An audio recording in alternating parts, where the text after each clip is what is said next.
日本連鎖家品店 Nitori 宣布香港首間分店將會喺22號星期5開幕，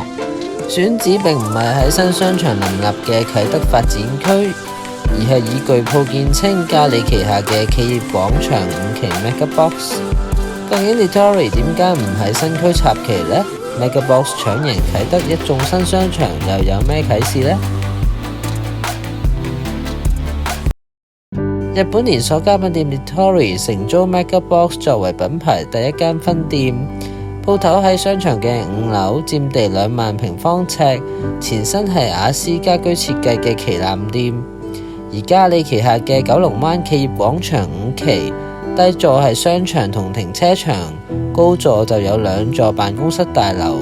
商場部分07年開幕，命名為 MegaBox。開幕嘅時候仲有個中文名叫紅點添，不過而家已經冇乜再用㗎啦。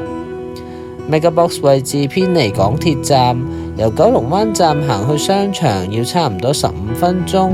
而且部分路段仲冇瓦遮頭添。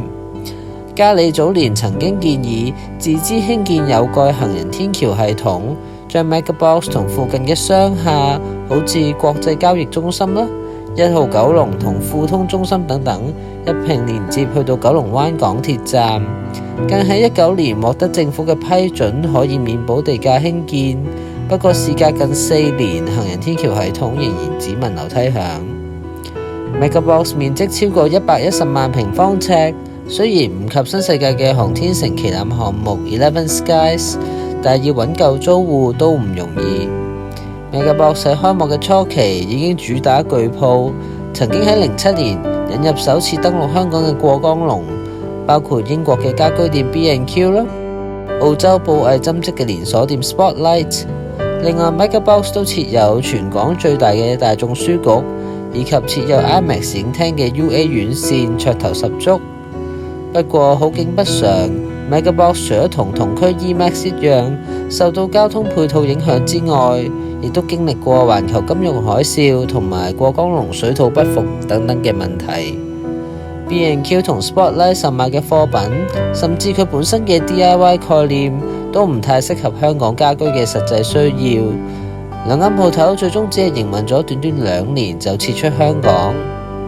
往後 MegaBox 重組旗艦租戶，揾嚟 Eon 同宜家之後，商場先揾到佢嘅定位，穩住人流。MegaBox 今次揾嚟日本人氣嘅家居店 Nitori， 係品牌第一次登陸香港。佢嘅定位同宜家好相近，不過 Nitori 就主打日系嘅設計，有家居用品啦，亦都有家私等等嘅。雖然係品牌第一次喺香港開分店，但 Nitori 早已經喺內地同埋台灣開設分店。Nitori 早喺舊年已經萌生喺海外擴充業務嘅計劃，包括發展星馬市場。至今喺馬來西亞開設咗8間分店，而新加坡就有1間。Nitori 仲豪言去到2027年喺馬來西亞同新加坡目標開設多達20間同10間嘅分店。返嚟香港， Nitori 選擇喺 MegaBox 開鋪，而冇選擇喺啟德發展區一眾嘅新商場，相信係睇中 MegaBox 既有嘅顧客群啦，以及商戶組合所帶嚟嘅協同效應。MegaBox 嘅發展商嘉里建設喺香港嘅零售設施唔多，唔能夠好似其他發展商咁樣去捆綁租戶，但係又能夠可以集中資源經營啦，鎖定佢嘅目標顧客群。商場而家除咗 Eon 同宜家之外，近年都引入咗歡樂天地、嘉禾戲院，以及搬到去大埔嘅荷花親子啦，同埋玩具反斗城等等，明顯都係以親子客源做目標嘅。曾經嘅評論話喺內地經營得有啲吃力嘅 Nitori， 應該避開宜家等等同類嘅商戶，避免互相爭客，我就唔太認同啦。香港嘅顧客群普遍會偏好可以喺一個商場入邊揾到晒唔同牌子嘅鋪頭，方便比較啦，又可以格價咁樣。等 Nitori 開幕之後，相信 MegaBox 可以鞏固作為家居同家私總會嘅地位。Nitori 亦都能夠借助宜家嘅人氣。至於 Eon 方面，近年亦都大力催谷旗下嘅自家家居品牌 HomeQuality， 行嘅路線都同 Nitori 好相近。相信與其係競爭，可能有得互惠互利喎。有住日本光環嘅 Nitori 品牌風格同貨品嘅規格，應該適合大多數嘅香港家庭啦。不過近年有唔少人都會喺淘寶等等內地嘅平台買家居用品，甚至買家私。仲有 Nitori 本身自己喺深圳都有唔少嘅分店，似乎最大嘅敵人可能係自己。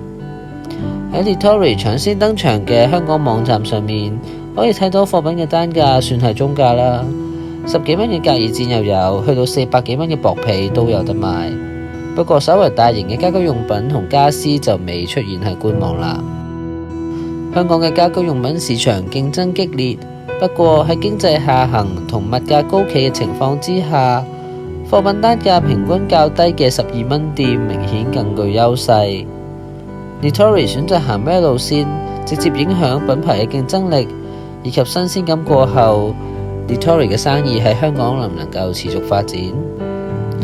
？MegaBox 面對啟德 Airside 同崇光雙子塔陸續開幕，都唔敢怠慢。今次成功傾到 Nitori， 相信租約上面都一定會有獨家條款，可能起碼都有1年啦，無疑會對啟德嘅新商場造成打擊。而南豐旗下嘅 Airside 亦都咁啱喺9月尾試業，旗艦商鋪嘅名單上面就冇乜太大驚喜啦，只係有 Muji、City Super 同 MCL 院線，而 MCL Airside 亦都確定唔會有 IMAX 嘅影廳。你又期唔期待 Nitori 呢？定係你都覺得 Nitori 同其他過江龍一樣，只係曇花一現？留言話我聽。